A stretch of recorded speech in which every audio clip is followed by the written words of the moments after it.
at the park.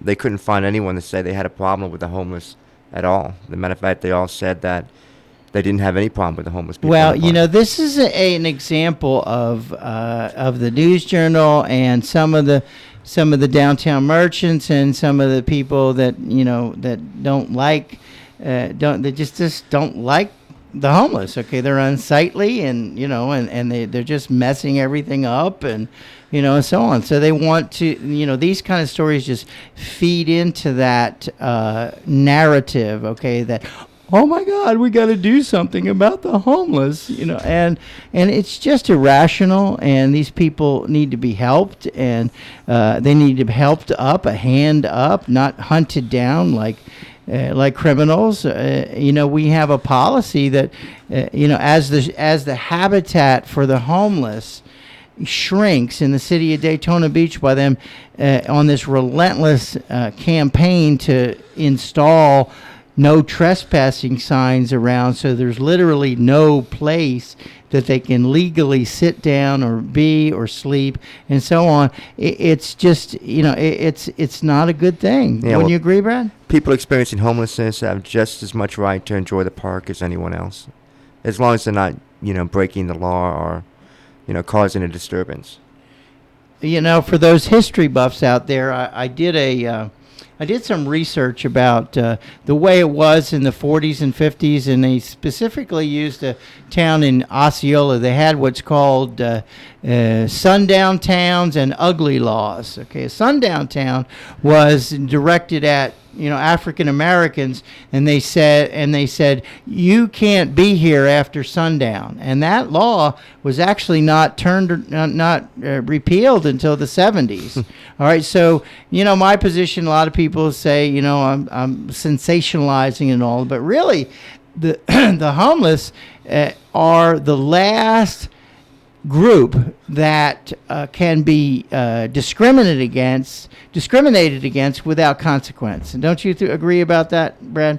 Well, I think they do discriminate against the homeless. I mean, they take away their constitutional rights that are, guaranteed to all American citizens, and they basically just throw them out the window and abuse them. Yeah, and back then, during that period, they had in San Francisco, I read that they had the ugly laws, which means that if you were disabled or disfigured or you couldn't be on the street because you were scaring people. so that's that's interesting. An interesting parallel to what's going on today. This irrational fear of people that are different and so on. So Brad and I are tireless advocates for this group of people. We welcome the listeners that that care about the issue and would like to maybe the thing help. The thing that irritates me about what's going on in the park is that they have these ordinances like no sleeping in the park or no loitering in the park that they only enforce on homeless people. It's not like they enforce them on anyone else. Oh, how about open container? Well, no one can drink in the park, and no one should be allowed to drink in the park. Okay, we disagree on that. Okay, granted, it's against the law, but right. Where is this? I think it's selective enforcement. I've never seen it.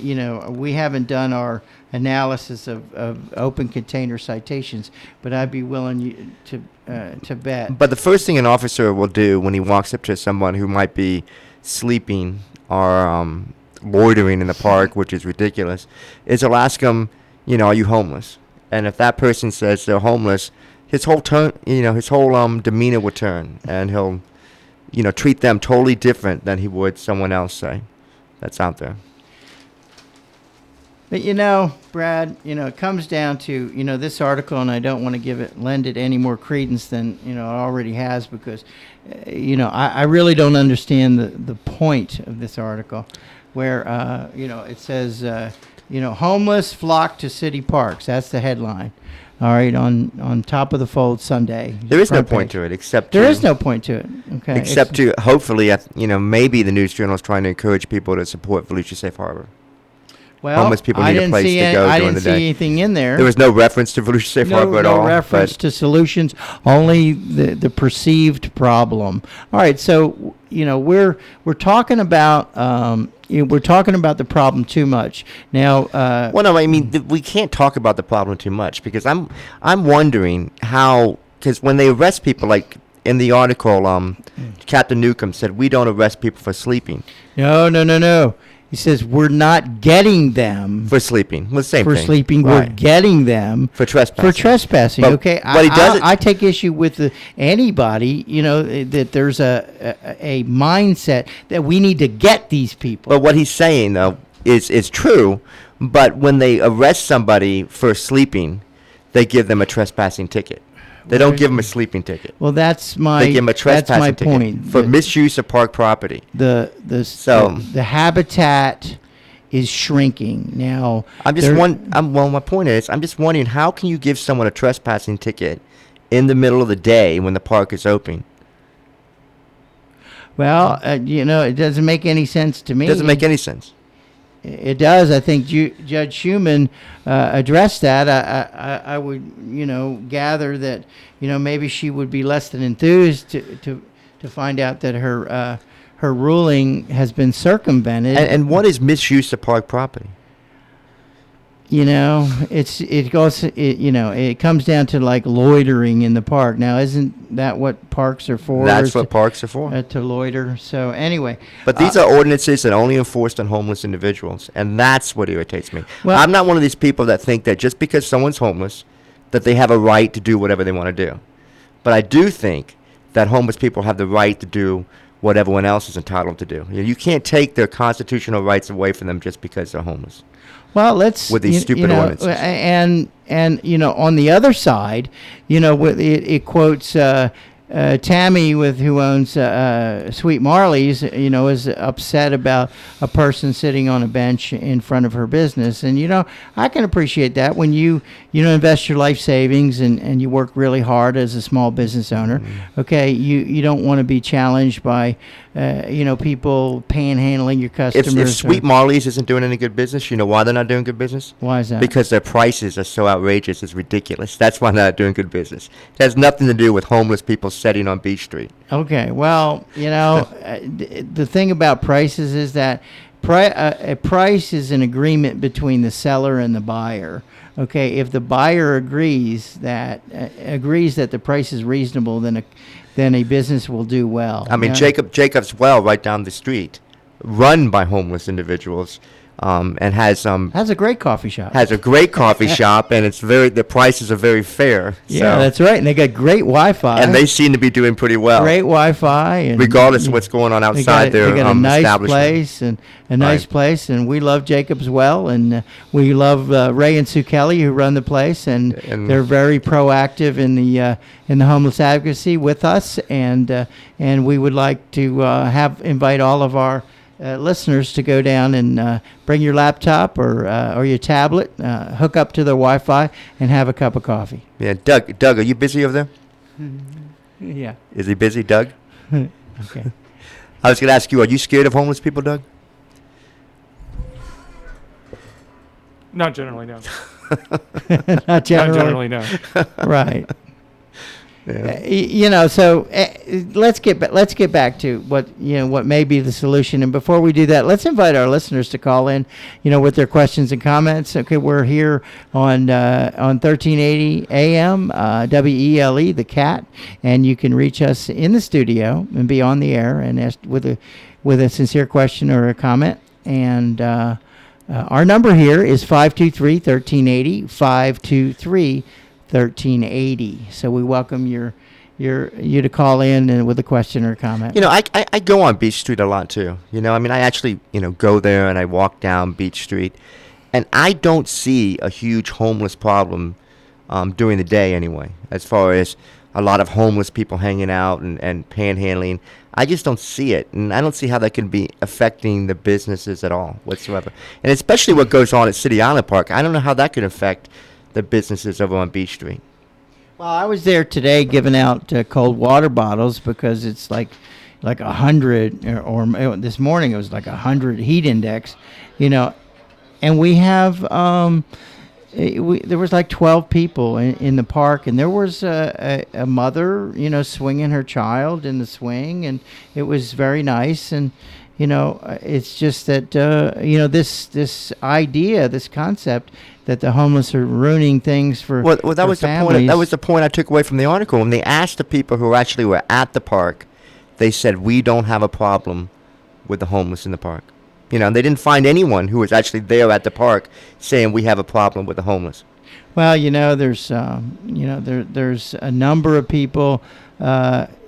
Just today, before we got on the air, Big John had a caller come in. I think his name was Frank or something like that, and he just went on and on and on about the homeless on Beach Street, the homeless on Manatee Island, the homeless that it was a big problem. What do we do about it? So anyway, the solution is two things. Number one is that we have our flagship initiative called Volusia Safe Harbor. It's moving forward. Just today, Brad, you want to tell them your good news? I don't really want to. I don't want to speak about. Okay, all right. Stuff Well, like that. maybe that's speaking out of school. Right. All right. So I won't do it either. But the Safe Harbor Working Committee meets at 9:00 on Friday at City Hall in room 149B.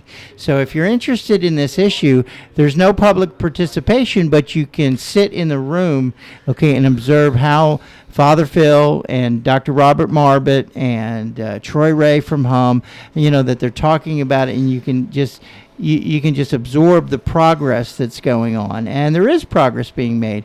Dr. Marbot is in phase 1 of the contract, where they're coming up with a governance structure and a capital budget. And I believe we're going to have numbers. We're going to have numbers at that meeting. Thursday. Thursday. Well, The numbers are coming out Thursday. the so numbers are coming will out be there. Thursday, but they'll be able to maybe talk about those numbers on Friday. So for those of you not familiar with the initiative, Dr. Marbot was hired back in March, I believe, of 2014, and to do a homelessness gaps analysis for Volusia County. And he went to different parts in the county, in Daytona and out in West Volusia and down in Southeast Volusia, New Smyrna and whatnot.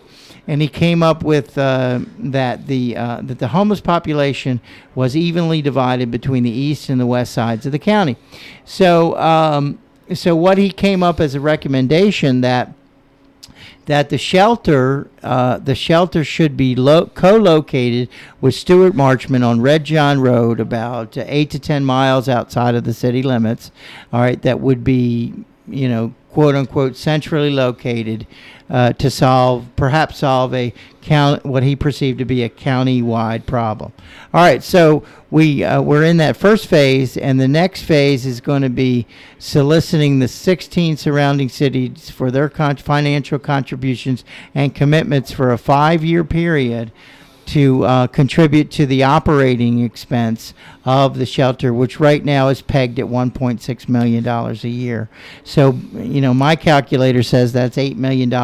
And not all the cities have to buy in, just enough to cover the annual operating costs. Right. Okay.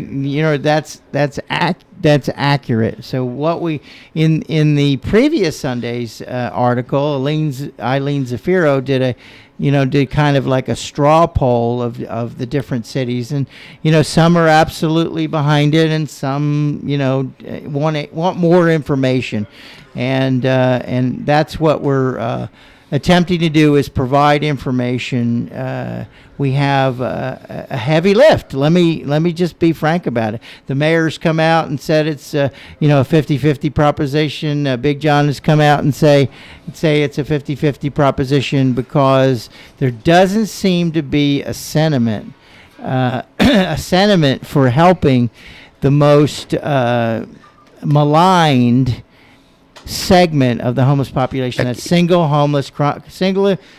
chronic homeless men. Can I give my percentage? I'm out of breath. So I would say I would say it's about 70-30. All right. I think there's a 70% chance You're that this entitled is to handicap this. is going to happen. Any way you want. I think it's going to happen. I mean, I heard some news today, and it's exciting, and I think that those who oppose Volusia Safe Harbor, for whatever the reason, maybe because they don't think that the money should be spent, on single homeless men, and let's cut right to the chase. That's why people who oppose an emergency shelter oppose emergency shelter. Not because they're looking for some better plan to help single homeless men. It's because they don't want to spend the money to help single homeless men. Because they're the most unsympathetic group of people probably on the planet. And that's the fact. But those who oppose this, I think better get used to the idea, because it's going to happen. Well, wishful thinking won't make it happen. No, I think it's not wishful thinking. I think it's going to happen. Okay, and I don't want to rain on your parade. We just have an uphill, we have an uphill task with getting the financial contributions from the surrounding cities for an initiative that can be perceived in some quarters as solving Daytona Beach's problem. It's in the medical clinic alone. A lot of you know what really irritated me, since we're on the subject now and we're off in the park, is that a member of the COC board, the Continuum of Care board, people who supposedly care about the homeless and want to look after the homeless, they called the Volusia Safe Harbor a box. They said maybe it's not a great idea to put homeless people in a box. And I thought to myself, that's a very narrow-minded view of Volusia Safe Harbor. This is a shelter that will provide, number one, a medical clinic, job training, intensive case management, alcohol and substance abuse treatment. Through the cooperation with Stuart Marchman. This is not a box. And that's what people have to really, if you really care about homeless individuals, no one wants to put them in a box and leave them out in the middle of nowhere. This is some people do. Well, this is a shelter. This is a shelter that's going to help a lot of people and has a lot of good, good components to it. And I really got irritated that the COC would, with board member would say something like that. It's ridiculous. Okay, Brad, you've weighed in with your opinion. Okay, now can I tell you what's going on? And I'm not anti-safe harbor at all. All right. I think it's a wonderful thing. All right. I want it yesterday. Well, yeah, I know you want it now. I want it now. Okay, I've got a short attention span, and I'm always had an instant gratification. I want it now. When I see the suffering that goes on the streets of Daytona Beach, and I challenge these so-called homeless advocates to come out on the street with me and hand out water bottles and talk to people. There's a lot of executivitis going on. There's people are just sitting in their air-conditioned offices and saying and getting a salary and saying that they're giving back, to this population. When if you're getting a salary and sitting in an air-conditioned office, I'm sorry, I agree with Big John. You're not giving back. I don't understand how people who say they care about people experiencing homelessness can be against an emergency shelter. I don't get it. Okay, which brings me to the Pastor Mike initiative. Okay, you may have heard something about it. I was at City Hall with about 20 supporters who were holding up signs that say "Shelter can't wait." Now, the Shelter Can't Wait campaign is saying that, okay, we have an initiative. It's moving forward. Good people with good intentions are working on it. But because we're talking about new construction and we're talking about obtaining funding commitments, it's going to have a timeline. All right, the timeline, now, Brad might disagree with me. I do. Okay, but my timeline is 24 months. All right, from now. All right, so if we can accept that it's going to take 18 to 24 months. All right, but we're talking about new construction. We're talking about a land grant. Okay, we're talking about interlocal agreements. We're talking about funding commitments that have to be put in each city that wants to participate. That's going to have to be put into their 2017, 2018, because 2016 is gone. They're doing their budget meetings right now, and they don't have numbers to even consider it. So you're not going to get any numbers to put into their 2016, 2017 budget. And Brad, I'm sorry, it's just not. Well, I'll agree with you on this. I talked to someone today who's involved in the project. Okay. And their time frame wasn't 2 years, but their time frame was, I think they said, 18 months. Okay, now we got something. Let's meet in the middle, Brad. Okay, 18 months. All right, now we've got all of this, all of this public outcry against the homeless. That they're soiling, the sullying the reputation of Daytona Beach, and I don't know if that's even possible. And Daytona Beach. Jeff Foxworthy, said at one time, if you're a redneck, you probably would think of heaven as something looking a lot like Daytona Beach, Florida. All right, so Daytona Beach is a party town. Okay, it's a special event town. We have Bike Week, we have Biketoberfest, we have the Daytona 500, we have Spring Break. And this somewhat attracts. We're going to have to use that word. That a transient population. Now we have.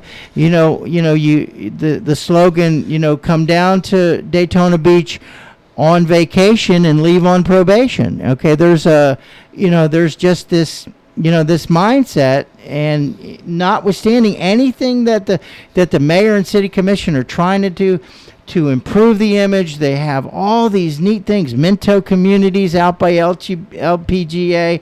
They have the Tanger Outlet Mall. They have JetBlue coming in with a daily flight direct from New York. We got all of these neat things that are going on, but you know what? It's all going to be, if they don't put this initiative, Lucia Safe Harbor, on the front burner, okay, and solve the homeless problem, then all of that's going to be, it's going to be a problem. And it is a problem. Well, I think there are transient people that come through Daytona, and I don't think they stay. And I think that's what bloats the numbers. Yeah. Like the Salvation Army had like 1,000 visitors last year. But are there 1,000 homeless people living in Daytona Beach? I don't think so.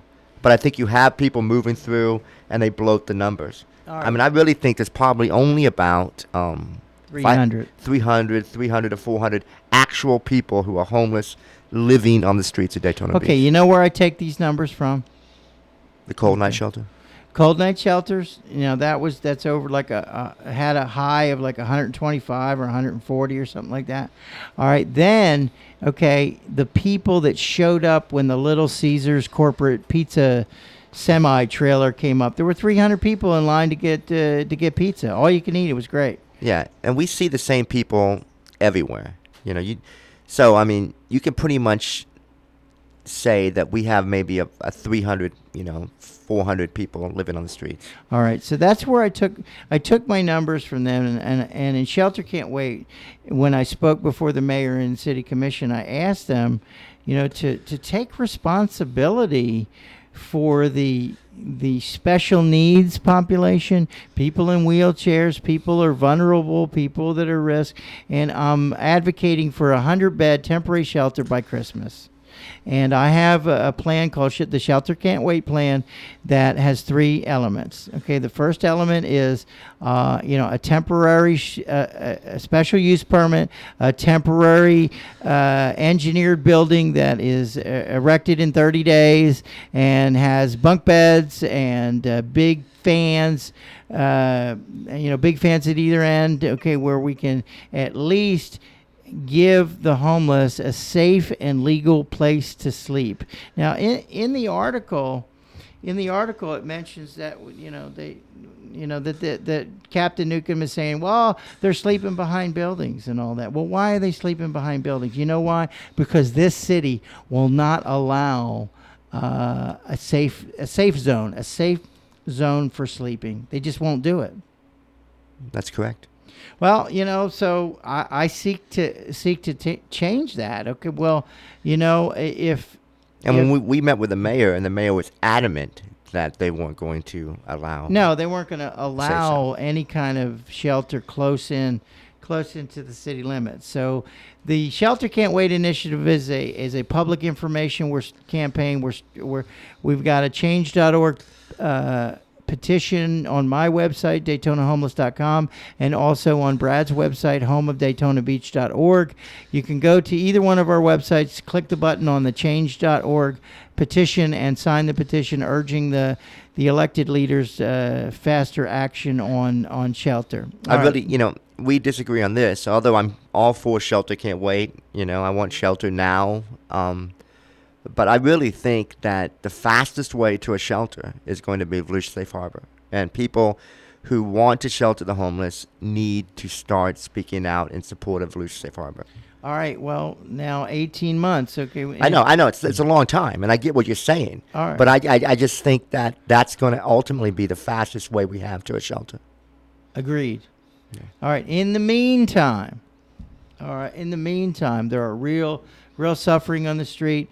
This initiative could possibly give the the merchants on Beach Street and the people that want to get the homeless out of the park, if we can provide an alternate area somewhere close in. When I say close in, I mean we could go out to Tomoka Farms Road, on property that's owned by a church out there, or we could go to, as long as it's on a bus route, and they can get back and forth, and maybe we can convince the county to provide us some bus passes.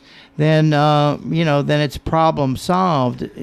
Our biggest problem with something like that is that I think a lot of people would like to provide the homeless with a safe place to sleep, but there's just a sentiment. Well, yeah, we'd want to do that, but we can't put it here. Okay. Well, Pastor Mike, we really like what you're saying and all that, but over there, it's just not going to work. and stuff like that. So in my shelter can't wait plan, I actually punted the football. I said, okay, here's my plan. It's a 100-bed temporary structure, and you can put it up and take it down. When Volusia Safe Harbor's ready to open, when we have a clear date for occupancy, a real timeline says, okay, we're going to open it on such and such a date. Then I'll just fold my tent and I'll shuttle people to the shelter. I mean, that's what I will do. But in the meantime, I really think the county needs to donate the land now. I mean, if they're going to donate the land, I think they need to donate the land now. And there goes your shelter can't wait. We could start putting tents and stuff out there, well, almost immediately. I'm sorry. I don't mean to pop your balloon. Okay. But let me tell you, what I that know, involves. Mike, but I'm just saying the county, that's a good way to go. The county needs to donate. Well, who are they going to give it to? Well, they need to get, hurry up and either form the nonprofit organization that's going to ultimately take, control of Volusia Safe Harbor, or, if they're going to give it to Halifax Urban Ministries, they need to go ahead and give it to the land grant. And it's a grant, all right, just like the king used to grant property to the serfs.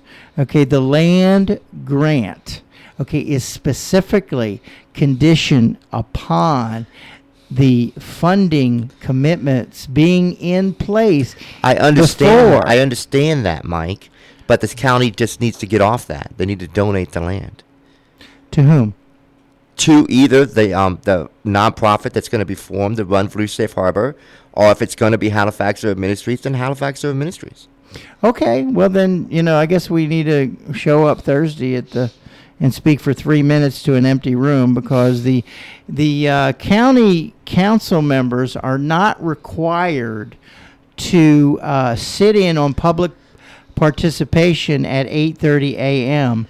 When we do public participation, we talk to Jason Davis, who's the chair, who's required to be there, and then usually one or two council members. All right, so my position is that when you have people talking about issues, in public participation before the council should really be there. Wouldn't you agree? Yeah. I know, yeah, I mean, it's a, no-brainer, but they seem to be so contemptuous of public participation. They don't feel like they need to be there. All right. And we saw that in all of its glory when the beach driving vote came down. It was unreal, the number of people in that chamber. Well, to a council, person, they all say we don't have a problem donating the land. Every single one of them. So we don't have a problem donating the land. And if that's the case, then let's move forward at least at that piece of the puzzle and get the land donated. Okay, well, I guess we agree to disagree. Well, that's a fast track to your shelter can't wait. Uh-huh. That's a Okay. Okay. Well, we still have new construction, Bradley. Okay, new construction takes time. There's permit. We have engineering drawings. We have permitting. We have to select a contractor. The contractor. Right, Mike. But in the meantime, before all that even starts, you said we need something now before all that even starts. Okay. So in the meantime, before all that even starts, why don't we, the county give the land, and then we can start putting people out there in tents or whatever all right. you Well, want to do. we don't have any infrastructure, but anyway. Well, we don't have any infrastructure anywhere. Mike? Yeah, we do. We have Halifax Urban Ministries. We have the Bridge of Hope. We have the Star Center, Hum Center with direct services. We have the Salvation Army. We have the Justice Center. Well, then, we have the Votran bus then go to Troy Ray and ask him if he can house people at Halifax Urban Ministries. He says he has a special use permit. Okay. Okay, we haven't verified that with Troy. Then do that. All right. Well, now I'm told that the building at 340 North Street, the upstairs is unfinished and has as much as square footage as the first floor. So there's a full second floor to the building that you formerly known as the Star Center, which is now the Hum Center Direct Services. They have a full second floor. I don't know how many square. But you know why that wouldn't work? Why? Because they would never put single homeless men near families. No. This children. is across the street. Across the street. Right. This is above the Star Center. Right. Center, not Well, the where- Star Shelter. Okay, well, it's in the same building. No. I'm assuming. No. Guess you haven't been there in a while. I guess I haven't because they must have changed the whole.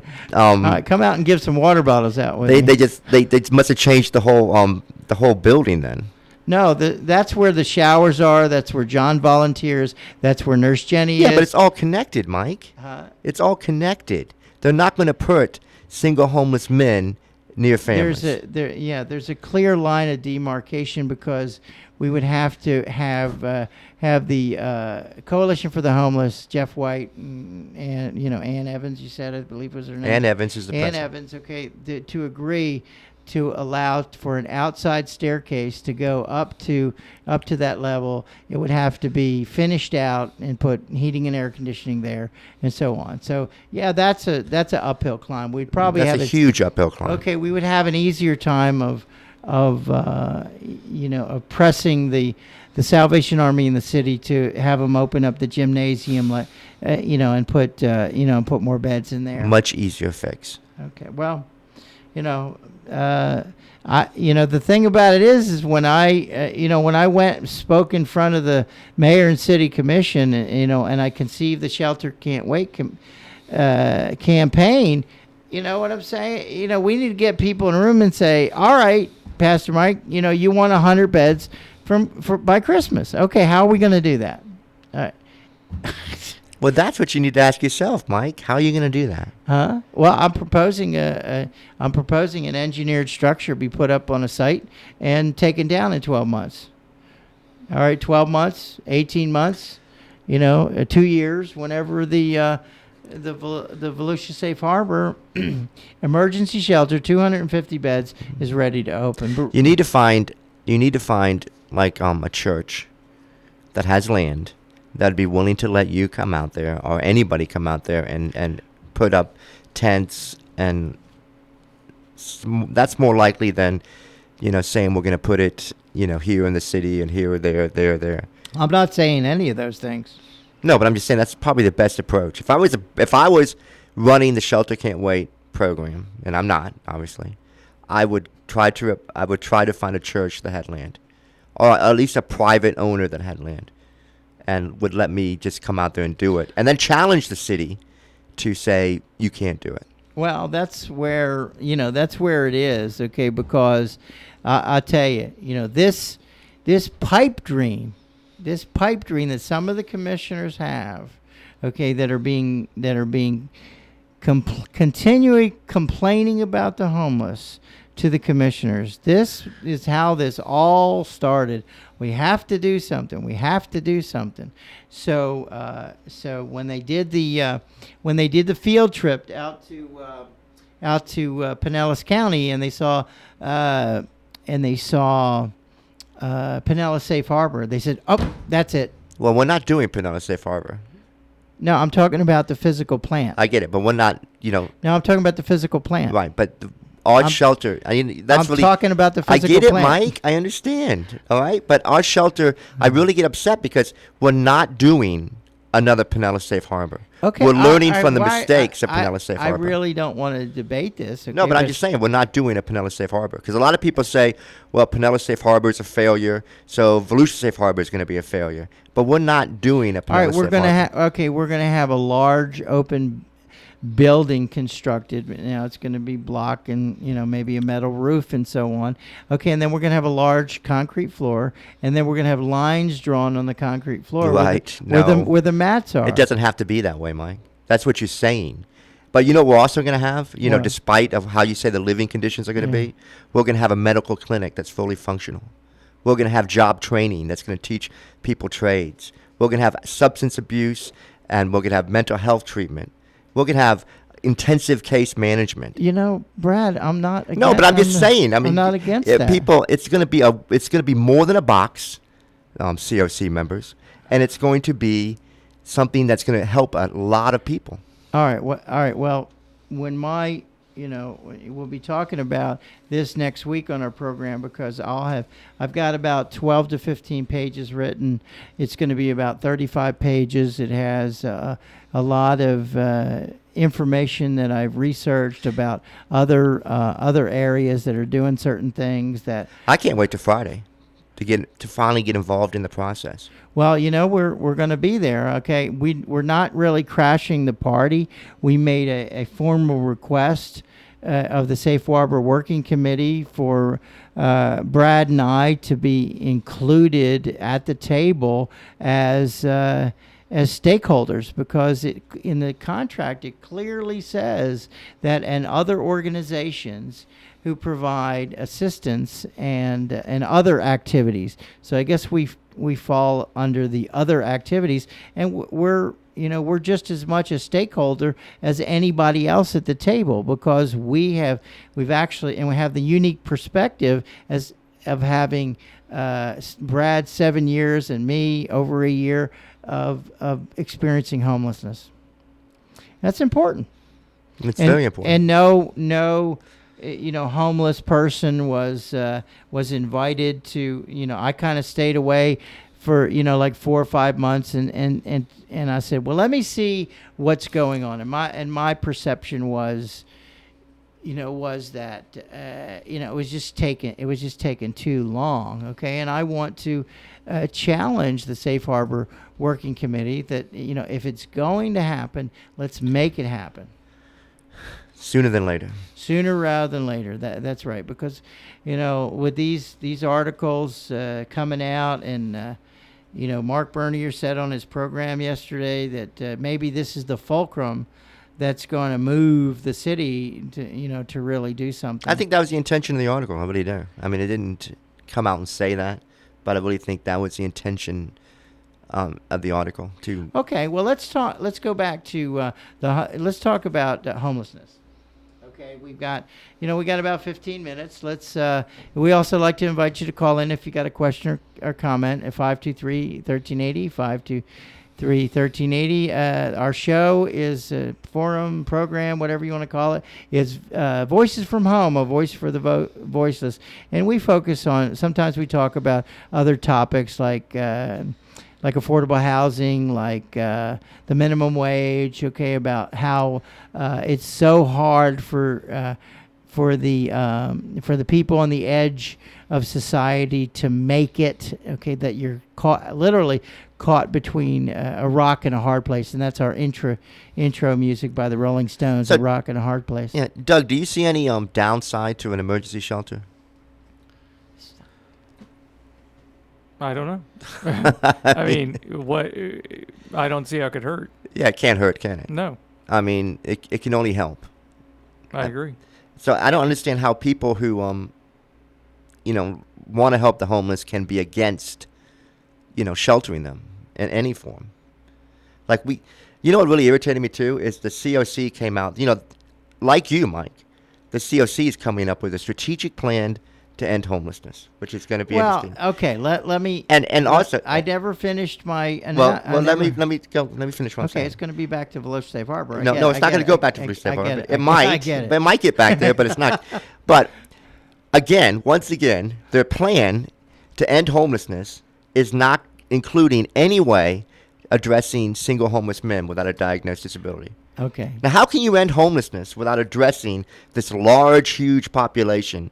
I mean, are you just hoping they all die? And then if you do a good job with homeless prevention, there won't be any more homeless people? Well, you could decrease the surplus population like Ebenezer Scrooge said. Is that a good idea, Doug? To just wait for homeless people to die and then maybe that will end homelessness? Part of the population is always going to be homeless. It doesn't matter how small you make the population. You're always going to have people who... That's right. You're not going to end homelessness. Right. In the Bible, it says the poor will always be with us. You have to address single homeless men's needs. Okay, all right. Let me tell you how I'm addressing single homeless men's needs. We know, like shelter can't wait. Well, no, I haven't done. Done the last part of it is graduating from an emergency shelter. Oh, you could have case management there. Absolutely. Well, no, the intensive case management. The center, Brad. The centerpiece, the center part, the beginning. There's a prequel to it, which is a 100-bed emergency shelter, okay, temporary in duration, up to 18 months, okay, for the most vulnerable. It's a triage shelter. We're not going to just let people, happy people come in and, want to milk the system. We're going to talk, we know all these people. We know who's vulnerable. We know who's at risk, okay? And it's not going to be hard to fill 100 beds, believe me. All right, it won't be hard at all. Then the centerpiece is leaving the Volusia Safe Harbor initiative to run its course with all the wonderful things that are proposed, okay? That's great. It's going to take, my estimation is 24 or more. Yours is 18 months. Okay, 18 months. We will see what it ends up being. And the third part of it is means-tested affordable housing. All right, so, what is the definition of means-tested affordable housing? Means-tested is getting people into their own efficiency apartments on a sliding scale. Yeah, and if they don't have an income? If they don't have an income, they will be they will be put into the SOAR program. So, if there's a diagnosed disability, there's a lot of people on the street that are just so apprehensive about the process of applying for disability benefits, okay, that are and for Ray, if you're listening, I'm talking about people that truly have that qualify for disability benefits, because I know he's his smoke is coming out of his ears as a taxpayer. I got a kick out of what's going on in Salt Lake City. I mean, I read an article in Salt Lake City where they said we've got to beat homelessness is beat. I mean, we have a means-tested housing first program, and we know every single homeless person that's left on the street by name. We have so few homeless people on the streets of Salt Lake City that we know everyone by name. And then I just read an article recently where who are they calling in to talk to about homelessness? Dr. Robert Marbut, because the homeless problem is so crazy. All right, let me talk to you about what Dr. Marbut experienced in St. Petersburg. Mm-hmm. All right. Now, there was Pinellas Safe Harbor was built, and then St. Petersburg called him and said, "Hey, there's street people downtown. What's going on? I thought we were supposed to, I thought we were supposed to solve this problem." Well, Dr. Marbut came back and said, building a shelter, okay, is not enough. You have to have outreach workers. Well, that's true. Okay, and there's no, that's why I challenge the homeless advocates to provide outreach workers. And if you were going into Volusia Safe Harbor, expecting that you're going to get for the sole reason of getting homeless people off the streets, then I'm not interested in talking to you, because Volusia Safe Harbor is supposed to help homeless people. It's not supposed to take all the homeless people off the streets. You know, if you were homeless, no one's going to be forced to go there, and you shouldn't be forced to go there. But Blue Safe Harbor is going to help the homeless people who want to get help. But it doesn't mean, you know, if you want Blue Safe Harbor just because you want homeless people to disappear, then you're doing it for the wrong reasons. And that's not the reason. Okay, the that's being city of built. Daytona Beach is doing it for the wrong Well, reason. there might be some city members that aren't doing it that way, but there are some for sure that are doing it that way. Okay, well, here's my view. My view is that the pipe dream that that building a shelter and that we're going to sweep all of the homeless people off of Beach Street. Yeah, that's the wrong reason to build a shelter. All right, well, let me finish. We're going to sweep everybody off of Beach Street, City Island, Manatee Island, and they're all going to go to the shelter and stay there. Yeah. All right, and stay there and not come back. Well, I'll be happy to send any the mayor, city commissioners. They tried that. They tried that in Columbia, South Carolina. They built a shelter and said, once you go to the shelter, you can't come back to downtown. Yeah, but and there was such a public outcry, that they had to change the policy. yeah, you can't do that. It's not gonna work. You can't do that. Well, this Marbut recommendation about standardizing ordinances between all of the cities in the county. You can't criminalize homelessness. You can't do it. It won't work. Well, it's being done every day. No, you have to learn from the mistakes of All right, so other how are we shelters. going to change the mindset of our wonderful police chief? How are we going to change the mindset? We get of- involved with Blue Safe Harbor like we are on Friday. I mean, Blue Safe Harbor will fail if you try to criminalize homelessness and you don't have adequate transportation to and from. Well, that's what It will we're fail. Well, that's what we're doing right now. Chief, if you're listening, or you have somebody that's taping this and you're listening to it offline, I just want to tell you that you're a fine police chief, and that I feel that I live in a safe city, and that you're doing your level best to fight crime. Having said that, though, okay, there is, educational mission that I have. When you're a hammer, everything looks like a nail. All right, so, I know you've made comments about that, the criminal element is persuasive in the population. You were asked that, is there a place? I think it was Greg Gimbert asked you at the Bel Air Community Group meeting. He asked you, is there a place where the non-criminal element of the homeless population can legally be at night? And I don't believe that you gave a satisfactory answer, because your answer by the actions of the people that are enforcing the ordinances belie that, okay? Because you round them up and say, we're not getting them. Your own captain says, we're not getting them for sleeping. We're getting them for trespassing. So this... Yeah, but they trespass them for sleeping. Well, that's how they That's how they get around it. Okay, so anyway, my my battle is not with the police chief. It's it's educating people on the. Well, are you reason- up for a good seafood dinner at Red Lobster in about 2 weeks? Why? Because that's where the ACLU meets. And Oh yeah, well I'm inviting you to be my guest, and we're gonna address this issue about what goes on in the park, and how can What goes on the park? how can you trespass people during the middle of the day for being in the park just because? Well, for everything. yeah. Chief, and I love you to death. We're both Philly boys, and we love, and we love where we come from. And They don't even give out tickets for anything else. They only give out trespassing tickets. No matter what you do in the park, you get a trespassing ticket. That's all. That's the only ticket they give out. Hello, you're on the air.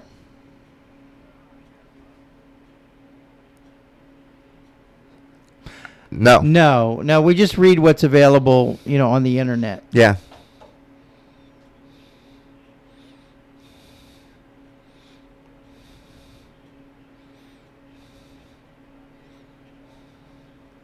Well, they don't. They don't. Yeah, well, that's a good idea. Well, they don't, because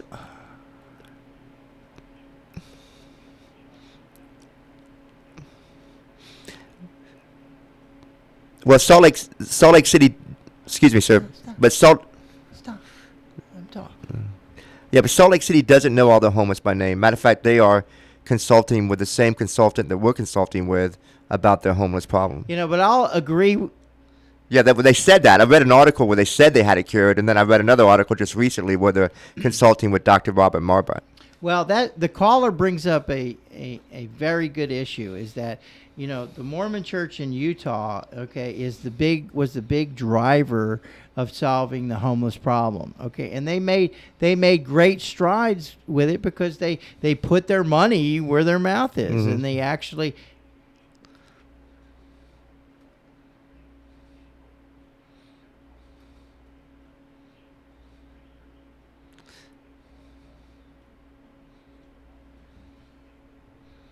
Well, if your idea of ending homeless, helping the homeless is just getting them out of town, you know, so you don't have to see them anymore, that's not why Volusia Safe Harbor should even be built. Yeah. Right. No, we don't want them to. That's not the point of Volusia Safe Harbor. It's not to put them out of a shelter where they can live and stay. We're not going to put anyone on a reservation. That's not the point. The point is to help people get back on their feet. That's an interesting metaphor, isn't it? I told the city commission that the parade of homeless people up Ridgewood was like the Trail of Tears. So, every day. Okay, what's your name, sir? What's your first name? Kevin. Thank you for your call, and okay, I appreciate it. Thank you. God very bless. much. Thank God you. bless. All right, we got another caller. Get in there.